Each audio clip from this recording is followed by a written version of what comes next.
Run করছি বা টাইমে হয়ে যাচ্ছে তার মানেই যে পাস করে যাবে এরকম কোনো ব্যাপার নয়। পরীক্ষা বন্ধুরা একদিন না একদিন হবেই। তুমি কি তৈরি? তুমি কি রেডি? তোমাকে মেনলি ভাবতে হবে যে ফর্ম ফিল আপ করেছি, পড়াশোনা করছি, রান করছি, চাকরি আমাকে করতে হবে। এই আমার কম্পিটিশান আমার নিজের সাথে, কারোর সাথে না। চলে দৌড়ে যাচ্ছে বলে ওকে টপকাতে হবে, নাহলে আমি যেতে পারবো না, এই মনোভাব থাকে, তাহলে তুমি ফেল, শিওর ফেল, লিখে রাখো ফেল। কোন জোনে মাঠ পড়ছে, 200 ট্র্যাক না 400 ট্র্যাক, সেটা আগে সেন্স থাকা উচিত। হ্যাঁ, সেটা জানা উচিত যে 200 হবে কি 400 হবে। Hi everyone, welcome to my another video. আজ ভিডিওটা খুব স্পেশাল তোমাদের জন্য, কারণ আজ এখনকার বর্তমান সময়ে যে পুলিশের যে মাঠগুলো হয় বর্তমানে, এবার 6:30 টাইম থাকে। এবার মাঠ সম্পর্কে অনেক রকম কমেন্ট এসেছে আমার কাছে যে কে মাঠ করা উচিত বা কে মাঠ করলে ভালো হয়। এবার আমার এই বন্ধু হামিম 130, ওর কাছে শুনে নেবো ওর মাঠ সম্বন্ধে কেমন ধারণা বা ও কে মাঠ করতো। বল।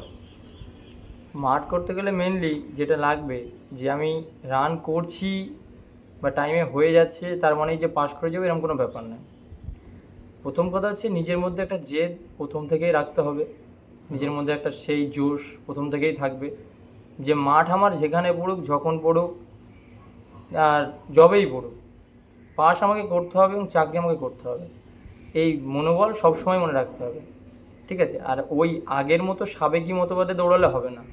এখন রান যেহেতু শিফটে পড়ে, অনেক সময় 10টা থেকে শুরু হয়, কোনো সময় 7টা থেকে শুরু হয়, তাহলে আমাকে এটা ভেবেই নিতে হবে যে আমাকে কঠিন সময়ই মাঠটা পড়বে।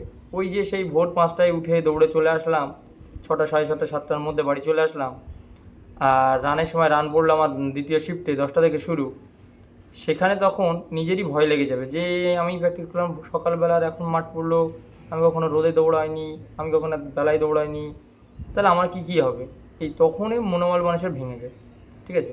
তাই এখন থেকে মনে করে নাও যে সকাল বিকেল দুপুর এরকম কোনো ব্যাপার নেই যে সকালেই দৌড়াতে হবে বা বিকালেই আমাকে দৌড়াতে হবে, এরকম কোনো ব্যাপার নেই। তোমাকে মেনলি ভাবতে হবে যে ফর্ম ফিল আপ করেছি, পড়াশোনা করছি, রান করছি, চাকরি আমাকে করতে হবে, এই কথাটা মাথায় রাখতে হবে। তো আর ব্যাপারটা হচ্ছে মাঠ যখনই পড়ুক, মানে যখন সামনে এক্সাম যখন আসবে ধর, আর তখন তো অলরেডি এটা চলে আসবে যে সকালে বা বিকাল, মানে যখন মাঠ মানে যে শিফটটা জানতে পারবে তখন জানতে পারবে। এবার এমনি সময় সারা বছর কে মাঠ করবে? ধর সবসময় তো তখন তো পার্টিকুলার সময় থাকবে না, সকালে করে একসময় করলেই তো হবে নাকি? সময় রান করলে অবশ্যই হবে, কিন্তু আমি বলতে চাই যে রুটিন মাঝে মধ্যে চেঞ্জ করা উচিত। আমি যে সকালে রোজ দৌড়াই, পরীক্ষা আমার এখন নেই বলে আমি এখন সকালেই দৌড়াবো, সেই যবে মাঠ পড়বে যবে দেখা যাবে, এই মতবাদ নিলে হবে না।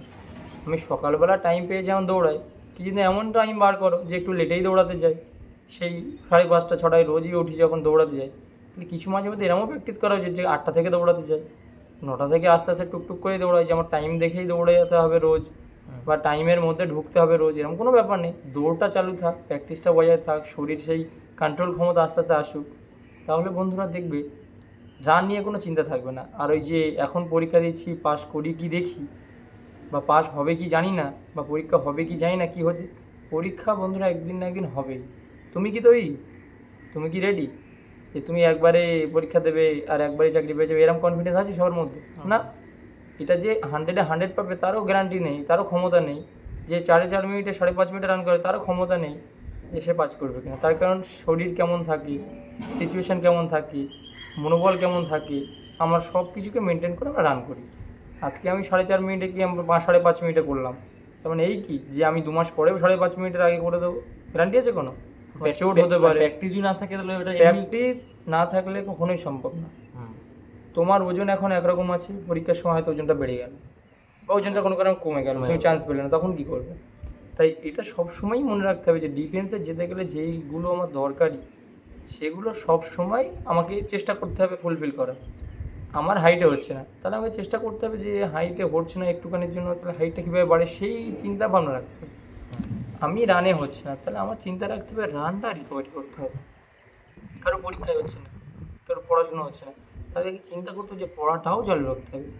পার্টিকুলারলি যে আমি পড়তে হয় বলে পড়েই যাচ্ছি আর দৌড়াতে হয় বলে দৌড়েই যাচ্ছি, কিন্তু ওই যে কোনো একদিক ছেড়ে যাচ্ছে সেটা দেখছি না, সেটা তাহলে হবে না। বর্তমান যুগে দাঁড়িয়ে যে সব দিকে ভারসাম্য বজায় রাখা, এটা হচ্ছে ইম্পর্টেন্ট। মানে একদিকে ফুলফিল হলে আরেকদিকে যেন খামতি থাকে বলে যেন না হয়। এটা সে আগের মতো নেই শুধু দৌড়ে গেলাম চাকরি পেলাম, বা ওই যে পরীক্ষা দিলাম 35-40-এ কাট আপ গেল চাকরি। বন্ধুরা এমন কোনো ব্যাপার নেই। কাট আপ এটা মনে রাখো যে কাট আপ কখনোই কমবে না, সবসময় চিন্তা থাকবে যে কাট আপ এই বছরও যায় সে তাতে বাড়বে, এটা নিয়েই পড়াশোনা করতে হবে। কমে তো খুব ভালো, কিন্তু এরকম কখনো ভেবো না যে কাট আপ কম আসবে, এই ক্যাটাগরিতে পাবো, তার এই ভ্যাকান্সিসে আরে পেয়ে যাবো, আরে এইভাবে পড়লে হয়ে যাবে, এইরকম কখনো মনোবলকে দুর্বল করবে না। হ্যাঁ হয়ে যাবে ঠিক আছে, চিন্তাভাবনা সব ঠিক আছে, কিন্তু নিজেকে ভাবতে হবে যে লড়াইটাও চালাতে হবে। কারণ 7 লক্ষ 10 লক্ষ লোক যদি এইভাবেই ভাবে, তা তুমি কি ভাবছো যে 7 লক্ষ 10 লক্ষ লোক তারা কি বসে আছে? 2 লক্ষ লোক হলেও সিরিয়াস আছে, তার রোজ পড়াশোনা করছে, কন্টিনিউ মাঠ করছে। আর তুমি ঘরে শুয়ে লাত খাচ্ছ, ঘুমাচ্ছ, পড়তে যাচ্ছ না, পরে করবো, তাহলে তারা এই সময় কিন্তু লড়াইটা জারি রেখেছে, তাহলে তুমি কখনোই সেই লড়াইয়ে টিকতে পারবে না, ঠিক আছে? আর রানের ব্যাপারটা হলো মনোবল, যে তোমার যদি মনোবল না থাকে তুমি পাস করতে না। কেমন মনোবল? যে আমার 6:30 হচ্ছে না, বা 6:40 লাগছে, বা 6:30 মধ্যে ঢুকতে পারি না রোজ, তার মানে এই না যে আমি পাস করতে পারবো না। বা যার যে 6 মিনিটে হচ্ছে বা 5:45 হচ্ছে, তার মানে এই না যে সে পাস করে যাবে। সিচুয়েশান, কোন সময় রান পড়ছে, তোমার শারীরিক কন্ডিশন কেমন আছে, তোমার মনোবল কেমন আছে, তোমার মধ্যে সেই জোশ বজায় আছে কি না। তুমি হয়তো পরীক্ষায় অনেক ভালো দৌড়াই, মাঠে ভালো দৌড়াই, কিন্তু যখন আসল রান হয় মেন সময়, সেই সময় লোকজন দেখে, ভয়ে, চোখের সামনে ফেল করা দেখে, পড়ে যাওয়া দেখে, পায়ে চোট দেখে ভয় পেয়ে যায়, যে এই বুঝি এটা না আমার সাথে হয়ে যায়। এইসব ভাবনায় অনেকেই মনোবল ভেঙে যায়, তার ফলে ভালো রানার হয়েও তারা ফেল করে যায়, হেরে যায়, অর্ধেক দৌড়িয়ে ছেড়ে যায়, দমের কষ্ট হয়, পায়ে সিন প্যান হয়ে যায়, পা ব্যথা উঠে যায়, বা শ্বাস নিতে সমস্যা হয়, তারা রান ছেড়ে দেয়। কেন ছেড়ে দেয়? তাই মনোবল ওখানে ভেঙে যায়, যে আমার কষ্ট হচ্ছে, এবারটা নয় ছেড়ে দিই, এর পরের বারে হবে, আমি আরেকটু দৌড়ালে হয়তো মরে যাব, আমার আরেকটু দৌড়ালে হয়তো খুব হয়ে যাবে, কিছুই হবে না। মনোবল জোর থাকবে যে আর যাই হোক, রান শুরু হয়েছে, আমি পরীক্ষা দিয়ে পাশ করেছি, আমি এতদূর এসেছি, মানে আমার মধ্যে সেই ক্ষমতা আছে, সেই যোগ্যতা আছে, তাই আমি এখানে পৌঁছেছি। এত লোক পরীক্ষা দেবে, সবাই কি মাঠে যাবে নাকি? না, কখনোই না। তোমার মধ্যে সেই কোয়ালিটি আছে, সেই যোগ্যতা আছে, সেই ক্ষমতা আছে, সেই জোশ আছে বলে তুমি এখানে এসছো। তাহলে তুমি রানের মাঠে অবধি উপস্থিত হলে, সব কিছুতে কোয়ালিফাই করলে, রানটা শুরু হলো, তুমি 4-5 পাক ভালো দৌড়ালে, 1-2 পাকের জন্য তুমি ছেড়ে দেবে? তোমাদের আরেকটা কথা বলো, সেটা হচ্ছে তোমাদের যে এরিয়ায় বাড়ি, তোমাদের কোন জোনে মাঠ পড়ছে, 200 ট্র্যাক না 400 ট্র্যাক, সেটা সেন্স থাকা উচিত। হ্যাঁ, সেটা জানা উচিত যে 200 হবে কি 400 হবে, হ্যাঁ, সেই বা মাঠ সম্পর্কে ধারণা থাকা উচিত। আমাদের যেন মাঠটা ছিল 4 কোণে, গোলাকার ছিল না, 4 কোণা ছিল। তাহলে আমি যদি সাধারণ হিসেব ধরি যে 4 কোণার কারণে যদি আমার প্রতিবারে 2 সেকেন্ডও লস হয়, 2 সেকেন্ডও যদি আমার 4 কোণার কারণে যদি একটু থামার জন্য যদি আমি ভাবলাম যে হাফ সেকেন্ড করে মিস হচ্ছে, যে কোনায় ঘোরার জন্য আমি 1 সেকেন্ড ধরছি, আমি অর্ধেক সেকেন্ডই ধরছি, যে একটা 4 কোণায় থামার জন্য আমার 2 সেকেন্ডই লস হলো, তাহলে 8 পাক ঘুরতে গেলে কত হয় বন্ধুরা? 16 সেকেন্ড লস হলো। তা এখানে 1 সেকেন্ডের জন্য কয়েক হাজার ছেলেকে ফেল করতে দেখছি আমরা, কয়েক শয়ে ছেলেকে ফেল করে দিই কয়েক সেকেন্ড, 1 সেকেন্ডের জন্য। সেখানে তোমাকে 16 সেকেন্ড যদি খেয়ে যায়, তাহলে কী করবে? কিছু করার আছে? তাই ওই কতটা দৌড়াচ্ছি, বা কোন মাঠে দৌড়াচ্ছি, বা কখন ঢুকছি, কত আগে ঢুকছি, এটা ফ্যাক্ট নয়, এটা তোমাকে পাস করতে হবে। যে মাঠেই পড়ুক আর যখনই পড়ুক। আমরা 7টায় গেছি রান দিতে, 7টার সময় একটা ব্যাচ ছিল, আগে আমাদের 10টা থেকে ছিল, ঠিক আছে, সেকেন্ড শিফটে ছিল। তারপরে আমরা ভেবেছিলাম যে সকালে তাড়াতাড়ি গেলে হয়তো লাইনটা আগে দিতে পারবো, এই ভেবে অনেক সকালে চলে গেছিলাম ওখানে, রানের মাঠে চলে গেছিলাম। 7টা থেকে দাঁড়িয়ে আছি, যত সম্ভব হলো 10টা থেকে গেলাম, ভিতরে ঢুকলাম, কোনো কিছু খাবার জিনিস তো নিয়ে যেতে দেয়নি, ব্যাগ রাখতে হয়েছে এক জায়গায়, ব্যাগ রেখেছি ধরো ওখানে, আর তার 700-800 মিটার ভিতরে যেতে হচ্ছে হেঁটে হেঁটে, অনেকটা দূর ছিল। কোনো ব্যাগ নিয়ে যেতে দেয়নি, কোনো জলের বোতল অবধি ভালো করে নিয়ে যেতে দেয়নি, কোনো খাবার নিয়ে যেতে দেয়নি, ঠিক আছে। তো আমি একটা লিকুইড ওআরএস নিয়েছিলাম, সেটা আমার হাত থেকে কেড়ে নিয়েছিল, বলছিল ঠিক আছে তো এইসব নিতে দেওয়া যাবে না। একটা পর্যায়ের পর যখন সব ভেরিফিকেশন হয়ে যায়, যখন মাঠের উদ্দেশ্যে যখন লাইন করা হয়, তখন হাতে কিছুই থাকে না, তখন হাতে কিছুই থাকে না, এমনকি কিছু খেতে দেয় না, এমনকি বাথরুমে টয়লেটে যেতে দেয় সহজে যেতে দেয় না, ঠিক আছে। তারপরেও আমি যখন লিকুইড ওয়ারেসটা হাতে নিয়ে নিল, তখন খুব খারাপ লাগলো যে কিছুই নেই, কখন রান্না হবে, কী খাবো, মনোবল। কিন্তু ওই যে একটাই জোশ মনে রাখে সবসময়, যে আমি খাই না খাই, অসুস্থ হই, মাথা ঘোরে, যাই হোক, আমাকে আজকে পাস করতে হবে। এবং আমি সুখবরটা বাড়ি জানাবো, আমার মাকে জানাবো প্রথম, যে মা আমি পাস করেছি। ঠিক আছে, এই যে বলবো মাকে, যে বলবো যে মাই পাস করেছি, এইটা হচ্ছে একটা আনন্দ, এটা মারাত্মক আনন্দ। এটা একটা আলাদাই স্বাদ, মানে একটা আলাদাই আনন্দ, ব্যাস। এটা বাস বলা যাবে না। তুমি যদি করে থাকো, কখনো করবে, অবশ্যই করবে এক সময়, দেখবে যে রান পাস করার পরে যে ফোন করে বাবাকে বা মাকে যে বলবো যে আমি পাস করেছি, শুধু তাদের একটা আনন্দটা দেখবে, এমন আনন্দ পাবে যে ভাববে যে আমার ছেলে চাকরি পেয়ে গেছে। একদম তুমি রান পাস করেছো মানে এই যে একটা আনন্দ, যে তুমি একটা একটা ধাপ কোয়ালিফাই করলে, স্টেপ জাস্ট কোয়ালিফাই করলে, স্টেপ কোয়ালিফাই করলে, তারা যে এত খুশি হয়, তারা এত খুশি দেখতে পাবে যে তোমার মনে হবে যেন তাদের সব সুখ, মানে সুখ দুঃখ কিছুই নেই আর, মানে দুঃখ বলে তাদের জীবনে কিছুই নেই, ঠিক আছে, তাদের সব সুখ দেখতে পাবে, দেখতে পাবে তাদের মুখে একটা আলাদাই হাসি, আলাদাই চমক, শুধু একটা স্টেপ কোয়ালিফাই করে। তাহলে ভাবো, তুমি যদি একটা চাকরি পাও, তাহলে কত আনন্দ পাবে তারা। মানে এখন যারা মাঠ করছে না, এখন যে অপরচুনিটি মিস করছে, এরপরে কিন্তু সেই চান্সটা পাবে না। একটা না। বয়সের পরে সে এমনি সেই সুযোগটা এমনি চলে যাবে। এখনই হচ্ছে মেন সুযোগ, যে এই সময়টা যদি পার হয়ে যায়, এর পরবর্তী সময়টা কিন্তু আবার আসবে না। না, একটা আমি পার্টিকুলার সময় নিজের থাকে। কথা বলছি, হুম আমি 2020 সালের পর থেকে পড়া শুরু করেছি, ঠিক আছে। আমি যখন শুরু করেছি তখন তো সিরিয়াস ছিলাম না, ঠিক আছে পড়বো, হবে, ও রান কোনো ব্যাপারই না আমার কাছে, ও তো ইউই মেরে দেবো। তখন ওয়েট কম ছিল, 56-57 ওজন ছিল, দৌড়াতাম, কোনো স্পিড ছিল, বুক বল ছিল, দৌড়াবো, ওই করতে করতে দৌড়াতে তো যেতাম না। আর ঠিক আছে হবে, আরে পড়া এই তো কোনো ব্যাপারই না, এত বই পড়ে পড়তে পারবো না, সিরিয়াস ছিলাম না। ফলে কী হলো, রানের সময় গিয়ে আমার সিম্প্যান শুরু হলো, দৌড়াতে পারতাম না। ডাক্তার দেখালাম, এক্স-রে করলাম, ডাক্তার বললো পেশি ড্যামেজ হয়ে গেছে ভিতরে, অতিরিক্ত প্রেশার পড়েছে। ডাক্তার বললো যে আপনি রান ছেড়ে দেন, ওষুধ খান, রেস্ট করুন, ছাড়বেন না। কিন্তু আমার একটা মনোবল ছিল যে আর যাই হোক, রানে ফেল করা যাবে না, রান আমাকে করতেই হবে, আর পাস আমাকে করতে হবে। তা সেই পায়ে কেড়ে বেঁধে, হুম। তারপরে ওই যে তোমার ওষুধ খেয়ে, ওই যে কি ওষুধ, পরীক্ষার সময় মানে পা পুরো ড্যামেজ ছিল, পুরো সেই ড্যামেজ ড্যামেজ ছিল। পানি। আমি 2 সপ্তাহ রানের আগে হুম মাঠে নামতে অবধি পারিনি, লোকের কাঁধ ধরে উঠেছি, লোক নিয়ে যেতে তাই চলেছি, পায়ে পুরো কালো রক্ত জমি, এক্স-রে করেছি, পুরো পেশি একদম পুরো ভিতরে বলছে ড্যামেজ হয়ে গেছে, এইগুলোর উপর চাপ পড়লে আরও সমস্যা হবে।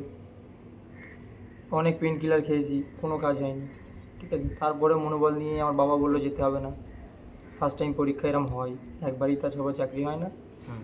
কিন্তু আমার এই মনোবল ছিল যে একবারই হবে, এবারই করতে হবে। নেক্সট ব্যাপারে কিছু নেই, যে Next মাঠে বলে গিয়ে কিছু নেই। 100% দেওয়ার পর তখন যদি না হয়, তখন ওই আলাদা ব্যাপার। একটা ব্যাপার আছে, হুম। যে তুমি যদি মন থেকে না ভাঙো, তাহলে তোমার ভাঙার কোনো ক্ষমতা নেই। আমি মাঠে গেছি, ওষুধ খেয়েছি, রানের আগে ওষুধ খেয়ে নেমেছি, ঠিক আছে, পায়ে ক্রেপ বেঁধে নেমেছি, পায়ে ক্রেপ জড়িয়ে নিয়েছি, এমনকি আমার বন্ধুর কাঁধে ভর দিয়ে আমি রানের মাঠে নেমেছি। সেখানেও লোক বলেছে যে দেখ না, ভেবে দেখ, পাটা যদি খারাপ হয়ে যায় পরে দৌড়াতে পারবি না। আমি রানের মাঠ অবধি এসেছি মানে রান পাস করব, রানে নেমেছি মানে রান শেষ করব, এই তোর বলে গেলাম, বলে রানের মাঠে গেছি, দৌড়েছি, দুপাক যাওয়ার পরে সেই ব্যথা যন্ত্রণা, চোখ দিয়ে টপ টপ করে জল পড়ছে, দৌড়াতে পারিনি। সবার পিছনে আমি ভাবছি যে হবে, যখন মনে করলাম যে বাবা লোকের মাঠে কাজ করে, লোকের জমিতে কাজ করে, মা চেয়ে বসে আছে, বাবা রাস্তার উপরে সারা রাত লাইন দিয়েছিল ব্যারাকপুরে, এই কথাগুলো মনে করলাম, যখন ভাবলাম যে নিজে না খেয়ে আমাকে এখানে পৌঁছেছে, সে একটা কী চায়, সে চায় একটু শান্তিতে থাকতে, তাই তার ছেলে চাকরি পাক, তার কোনো চিন্তা না থাকুক, তার আর কষ্ট যেন না করতে হয়, এটাই, এর থেকে বড় কিছু না। একদম। কিন্তু তারপরে যদি আমি ওই ব্যথার কারণে যদি বলি যে আমি পাস করতে পারিনি, তার মনোবলটা কোথায় যায়। এই নিয়ে আমি দৌড়েছি, ওই নিয়ে কাঁদতে কাঁদতে দৌড়েছি, চোখ দিয়ে টপ টপ করে জল পড়ছে, বা আমার কথা মনে করেছি, বা আমার মুখের কথা মনে করেছি, যে আর যাই হোক, রান আমি ছাড়বো না, এতে পাস করি ফেল করি পরের কথা, রান ওই টাইমে আমি কমপ্লিট করব, তারপর ছাড়বো। এবং সেটা যত সম্ভব আমি সময়ের মধ্যে কমপ্লিট করেছি, রান পাস করেছি, তারপরে নিজে গালে হাতে হাও হাও করে কেঁদেছি যে আমি পেরেছি, যে সত্যিই পেরেছি। আমার বন্ধুরা সবাই দেখে আমাকে কোলে তুলে নেচেছে, আনন্দ করেছে, যে তুই এই রান পাস করলি কী করে। ওই যে একটাই বললাম, মনোবল না থাকলে হয় না, যে আমি 2 সপ্তাহ মাঠে নামতে পারিনি, তারপরে আমি রান পাস করলাম কী করে। ওই যে যে যে পাস, মনের জেদ, যে আমি কে পাস করলো, কে 6.5 মিনিটে মারে, কে 5.5 মিনিটে মারে, কে বড় রানার, কে অ্যাথলেটিক, আমার দেখার দরকার নেই। আমার কম্পিটিশান আমার নিজের সাথে, কারোর সাথে না। আমার যুদ্ধ আমার নিজের সাথে, আমার যুদ্ধ আমার মনের সাথে, ঠিক আছে। আমার কম্পিটিশান লোকের সাথে না, যে কে দৌড়ায় ভালো, কে কী পড়ে ভালো, সে চাকরি পাবে, আমার কী চিন্তা। একদম। আমি আমার চিন্তা করব, আমি আমার দৌড়াবো, আমি আমার রান কমপ্লিট করব, ঠিক আছে? মনোবল রাখো পাবে। কিন্তু সেবারেও আমি রান পাস করি, খুব আনন্দিত হই, কিন্তু তারপরেও আমি ইন্টারভিউতে ডাক পাই না কিছু নম্বরের জন্য, ঠিক আছে? কিন্তু এবারেও যখন যবে কেপি বেরোয়, আমি পুরো ফুল প্রিপারেশন নিই প্রথম থেকেই। আমার ওয়েট অনেক কম ছিল, আমার 56-57 ওজন ছিল। তারপরে আমি ওয়েট বাড়ানোর জন্য অনেক খাদ্য খাই, কিন্তু কোনোতেই কাজ হয় না। আমি তারপর রান চালু রাখি, যে রান দৌড়াতে থাকবো, ওয়েট বাড়ে যাই হোক, ঠিক আছে? মেনটেন করার চেষ্টা করেছি, কিন্তু হয়নি। পরে রান ছেড়ে দিলাম, খাওয়া শুরু করলাম, ঘুমানোর সময় করলাম, সমস্ত নিয়মে সব কিছু করতে লাগলাম, ওঠা, ঘুমানো, খাওয়া, বেড়ানো সব সময় মতো করলাম। ওয়েটটা বাড়লো, ওয়েটটা এতটাই বাড়লো যে 56 তো হয়ে গেলে 71। এটা এটা অত্যাধিক হয়ে গেছে। তারপরে বন্ধুরা ফোন করে যে রানের ডেট পড়েছে, চলে আয়। দৌড়াতে গেলাম, গিয়ে দেখলাম সে আগের জোশ, আগের ফুর্তিলা, নিজের ক্ষমতা আর নেই। দৌড়াচ্ছি, কষ্ট হচ্ছে, পেটের মাংস থলথল করে নড়ছে, পেটে ভাঁজ পড়ে গেছে, বডি ফুলে গেছে, হাঁপ লাগছে, দমের কষ্ট হচ্ছে, সিন প্যান হচ্ছে। তখন বুঝলাম যে এইভাবে হবে না, আমাকে খাবার কমাতে হবে, কম ঘুমাতে হবে, আমার ডেডিকেশন আনতে হবে আমার মনে, আমাকে জোর রাখার জন্য মোটিভেটেড থাকতে হবে, নিজেকে মোটিভেট করে রাখতে হবে, নিজেই নিজেকে মোটিভেট করতে হবে একদম। যে আমার দ্বারা হবেই। পরে তারপরে প্র্যাকটিস করা শুরু করলাম। ওয়েট কমলো, 1 মাসের মতো ছিল, 4-5 কেজি কমলো ওয়েট। কম দৌড়ে খেয়ে, মানে দৌড়েছি, কম খেয়েছি, কম ঘুমিয়েছি, কম রেস্ট করেছি, ওয়েটটা কমলো। তাও ওজন এবার ক্যালকাটা পুলিশের সময় তাও আমার ওজন 66 ছিল, 71 থেকে 66, একটু কমেছে, তাও 5-6 কিলো কমেছে। তারপরে যথেষ্টই বেশি, আগের বারে মেপেছিলাম 63-তে, এবার হয়েছিল 66, যেটা 71 ছিল সেটা 66 এসেছিল। তো রানের সময় সেই সেম ব্যথা, ওভারওয়েট, মানে ওভারওয়েট নয়, কিন্তু আমার আগের তুলনায় অনেকটা বেশি ছিল। ওয়েট ছিল। তো তারপরে চাপ পড়ে যায়, আবার সেম প্রবলেম, আবার সিন প্যান, আবার সেই ওখানে ব্যথা, আবার রক্ত জমা, আবার সেই এক্সরে রিপোর্ট আবার করতে হয়, ঠিক আছে? তারপরে ভেবেছি যে আগের বারে যখন আমি রান পাস করেছি ওই অবস্থায়, এবারেও করবো। ওই যে লোক কত টাইমে মারে বা আমি কত টাইমে মেরেছি সেটা নিয়ে আনন্দ পেয়ে কোনো লাভ নেই। একদম। যে আমি আজকে 6-10-এ মেরেছি বা 6-5-এ মেরেছি বলে বিরাট আনন্দ করলাম, ও হয়ে যাবে, এমন কোনো ব্যাপার নেই। পরিস্থিতি খুবই খারাপ, পরিস্থিতি তোমাকে বদলাতে 1 সেকেন্ড সময় লাগছে না। তুমি এত ভালো দৌড়াচ্ছ, হট করে তোমার পায়ে ব্যথা হয়ে গেল, কী করবে? তোমার পেট খারাপ হয়ে গেল, কী করবে? তুমি রানের মাঠে ঠিক করে দৌড়াতেই পারলো না, তোমার শরীর দুর্বল লাগছে, কী করবে? একদম। কিছু করার নেই।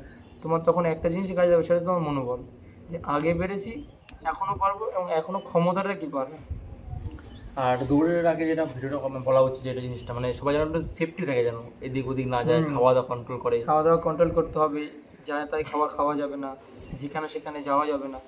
খেলাধুলো, ঘোরা, আড্ডা, ইয়ার কি সব হবে, কিন্তু সেটার আমার আসল উদ্দেশ্য যেটা, আমার চাকরি পাওয়া বা আমার পুলিশে জব পাওয়া বা আমার ডিফেন্সে যাওয়া, সেটা যাওয়ার জন্য যে কাজগুলো করতে হবে বা যেগুলো করতে হয়, সেগুলো একে থাকবে, বাকিগুলো পরে। আর ওই আড্ডা, ইয়ার কি, ঘোরা, ফাজলামি, খাওয়া, বন্ধু নিয়ে ঘোরা, প্রেম, এগুলো প্রথমে আসলে এগুলো বরবাদ। আপনি এগুলো কখনো, বা তোরা যেই হোক, এগুলো কখনো প্রথমে আনা যাবে না। আমি পড়বো, আমি রান করব, তারপরে সময় বার করে আমি আড্ডা দেবো, খেলবো, সব হবে। দিনে 24 ঘন্টা সময়, অনেক সময়, সবই করা যায়। কিন্তু আমি যদি ল্যাদ খেয়ে ঘরে পড়ে থাকি, আমি ল্যাদ খেয়ে বন্ধুদের সাথে পড়ে থাকি, সারাদিন এখানে আড্ডা দিই, ওখানে আড্ডা দিই, আর পরে পরীক্ষার সময় ফেল করে বলবো, ও প্রশ্ন ফাঁস হয়েছে, হবে না, এই চাকরি পাওয়া যাবে না, এই অমুক, এই তমুক, এই কিছুই না। যারা চাকরি পায় তাদের দুটো হাত পা, তারা আমাদের মতোই মানুষ। তারা দেখা যাচ্ছে আমরা যে পরিস্থিতিতে, তার থেকেও খারাপ পরিস্থিতি থেকে বহু মানুষ উঠে আসে, এমনকি এসছে, আসবে, আগেও আসবে, আর এসে যাবে, এটাই নিয়ম। কিন্তু আমরা ওই যে সব কিছু পাওয়ার পরে ওই যে মনে একটা সবসময়, না আমার কিছু হবে না, আমার কিছু নেই, আমার এই নেই, ওই নেই, আমার বাবা যদি থাকতো এই হতো, ওই হতো। কেন? নিজে বড় হয়েছো, নিজে দেখেছো, জেনেছো, কেন নিজের কাঁধে তুলে নাও। বাবা তো এতদিন চালিয়েছে, এবার দায়িত্বটা তুমি নিজে নেওয়ার ক্ষমতা রাখো, নিজে বাবার দায়িত্বটা নাও, তখন তো বুঝবে যে দায়িত্ব কাকে বলে, কর্ম কাকে বলে, কি কেমন লাগে কাজ করে খেতে। আমরা যখন নিজে বাবারা খেটে আনে খাই, খুব মজা লাগে। একদিন যাও না, লোকের বাড়িতে কাজে, একদিন যাও না লোকের বাড়িতে রাজমিস্ত্রি ঢালাই কাজে, মাটি কাটতে, লোকের জন দিতে যাও না, যাও কেমন লাগে, একদিন দিয়েই 2 দিন দাও, 5 দিন দাও, দেখবে যে তাহলে বাবা সারা বছর কি করে চলেছে, বাবার কত কষ্ট হয়, তারপর একবারও বলে না যে কাল কাজে যাবো না। তারপরে তখন বুঝবে যে এইটাই আমার জন্য ঠিক আছে, পড়াশোনা বা এই চাকরির চিন্তা এইটাই আমার জন্য ঠিক আছে। বাড়িতে বাড়িতে বসে যে পাখার তলে বসে বই পড়া, একসাথে খাওয়া দাওয়া, মানে কোনো টেনশন ছাড়া, এটা হচ্ছে অনেক সুখে থাকতে। এখন কেউ যদি এইটা পার করে যদি বাইরের কাছে যায়, সে বুঝতে পারবে যে অরিজিনালি যে কতটা বাইরের একদমই দুনিয়া তাই। কতটা কঠিন যে আমরা ব্যাপার। ভাবছি যে পড়তে কষ্ট, অবশ্যই পড়তে কষ্ট, একটা মানসিক চিন্তা ভাবনা, এত লক্ষ লোক পরীক্ষা দিয়েছে, আমার কি উপায় হবে, এগুলো নর্মাল, এগুলো অবশ্যই। প্রত্যেক মানুষের হয়, এটা সাধারণ চিন্তা। তারপরেও ভাববে যে আর যাই হোক, সংসার চালানো বা একটা বাবা হয়ে তার দায়িত্ব পালন করা অনেক কঠিন এটা থেকে জিনিস। অনেক কম আমরা যেখানে আছি, ঠিক আছে। এই আস্তে আস্তে তোমার দায়িত্ববোধটা নিজেকে নিতে হবে, তবে বুঝবে থেকে যখন তোকে দায়িত্ববোধ তোমার মধ্যে আসবে, তখন দেখবে আড্ডা, ইয়ার্কি, ফাজলামি, বেকার সময় নষ্ট, বা কাজ করব না, কাজে খুব কষ্ট, এটাই করব না, ওটা করব না, এই সেই, তখন দেখবে অনেক কমে গেছে। তখন তুমি নিজেই বুঝে যাবে, তখন লোকের কথা কী কী বললো, কী কী করলো, দেখবে কানই যাবে না, নজরই যাবে না। তখন মনে হবে আমাকে করতে হবে, আমাকে দায়ভার নিতে হবে, বাবার আমার চিন্তা করতে হবে, পরিবারের চিন্তা করতে হবে, তুমি দেখবে নিজেই বুঝতে পারবে। আমরা 2 বন্ধু রান করতাম, ছোটো থেকেই পড়েছি, 2 বন্ধু এখনও আছে, রুমে আছে, সে একসাথেই। একসাথেই, আমরা ইনফ্যান্ট থেকে একসাথে পড়েছি, ছোটোবেলা থেকে গল্প করতাম যে দুজন একসাথে চাকরি করব, একই মাঠে একই ব্যাচে চাকরি করি, একই সাথে দৌড়েছি, একই রানের সময় দৌড়েছি, একই স্কুলে পরীক্ষা দিতে গেছি, ঘর আলাদা ছিল, একসাথে জয়েন করেছি, একই সেকশন, এমনকি একই room, একই একই law class। ল ক্লাস, একই একই রুম, সব। আমি 130, 134 কখনো যদি দেখা হয় দেখবে আমরা দুজন একসাথে ভিডিও বানাবো, তখন ও কিছু বলবে, আমি দৌড়াচ্ছি, ও আমাকে মোটিভেট করছে, আমাকে বন্ধুসুলভভাবে এই যে বাজে ভাষায় একটা গালাগালি দিয়ে বলছে যে আরও জোরে দৌড়ো, আরও দৌড়ো, আমাকে ধরে রাখ, আমাকে ধরে রাখ, টানবি না, এই করবি না, ওই করবি না, দুজন দুজনকে বোঝাচ্ছি। ও ফার্স্টে চলে গেলে আমি ওকে বোঝাচ্ছি যে রান অনেক বাকি, বেশি জোরে টানিস না, দম হালকা হয়ে যাবে। আমি যখন একটু টান দিচ্ছি, ও বলছে ধরে রাখ, কাউকে টপ করার দরকার নেই, ওভারটেক করার দরকার নেই, তাড়াহুড়ো হয়ে গেলে পড়ে যাবি, ফেল করবি। যখনই আমরা পাক মারছি, নিজের দুজনের মধ্যে দেখা হচ্ছে, কথা বলছি, আর নিজের মধ্যে আলোচনা করছি যে যার যাই হোক পাস কিন্তু বন্ধু করতেই হবে, চাকরি এভাবেই পাবো, দৌড় ছাড়া যাবে না। দৌড় ছাড়া যাবে না, ও তো যাই হয়ে যাক। ও বলছে তুই একটু আস্তে আয়, তোর পায়ে ব্যথা, তুই রান ধরে রাখ, ছাড়বি না, দম শেষ অবধি বজায় রাখতে হবে। অনেক ছেলে কী করে, 2 পাক 4 পাক ভীষণ জোরে দৌড়ায়, একেবারে ওসাইন বোল্টের মধ্যে দৌড়ায়, ভাবে যে কোনো ব্যাপার না, 4 পাক পর থেকে 5 পাক পর থেকে ওদের দম স্লো হয়ে যায়, তখন বোঝা যায় কত ধানে কত চাল। আগে গেলেই যে পাস করবে, তোমার অনেক মনে হবে রানের মাঠে গিয়ে যে এই আমার আগে ছেড়ে চলে গেল, বা সবার 20 জন ছেড়েছে, 15 জন আমার আগে, 20 জন আগে, 19 জন আমার আগে, আমি 20 নম্বর, আমি যে পাস করবো না, এরা মনোবল নেই। 8টা পাক, 2টো পাক আগালো, 3টে পাক আগালো, 4টে পাক আগালো, জোরে গেল গেল। আমি নিজেকে তো নিজে চিনি যে আমার দম কত দূর, আমার জোশ কত দূর, আমার ক্ষমতা কত দূর, আমি তো আমার নিজের দৌড়, যার কাছে তার নিজের দৌড় আছে। আমার একটা দৌড় আছে, সেটা হচ্ছে 4-5 অবধি নর্মালি চলো, ধরে রাখার চেষ্টা করো, মানে একটা অ্যাভারেজ স্পিডে চলো, রাখতে হবে। ধরে রাখো। তোমার সামনের লোক 4-5 পাক অবধি খুব জোরে দৌড়াবে, তুমি ওদেরকে ওভারটেক করতে যাবে না, ওভারটেক করতে পারবেও না।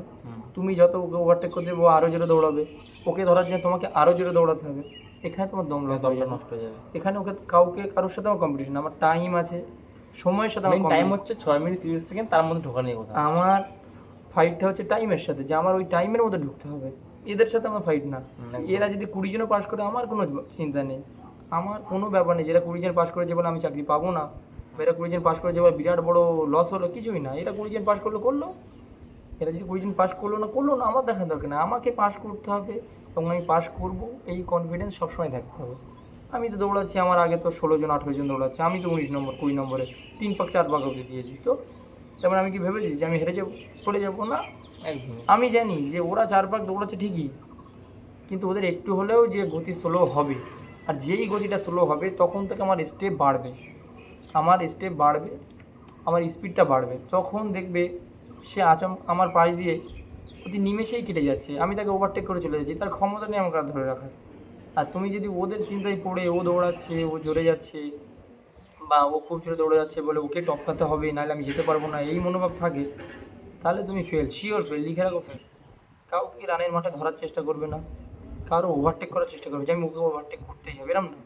তুমি শুধু সময়কে ফলো করবে, দেখবে যে কত সময় বাকি আর কপাক হলো, এটাই বড় শুধু ব্যাপার। এটা মাথায় রাখতে হবে। কারণ অনেক ছেলে আছে যে রানের মাঠে দৌড়ায়, সেবি জোরে দৌড়ায়, মানে এত উদ্বিগ্ন হয়ে যায় তারা, এত চিন্তিত হয়ে দৌড়ায় যে আমাকে পাস করতে হবে। তার ফলে কপাক হলো মাঝ পড়ে নিজে থেমে গিয়ে ভাবে যে আমার কপাক হচ্ছে।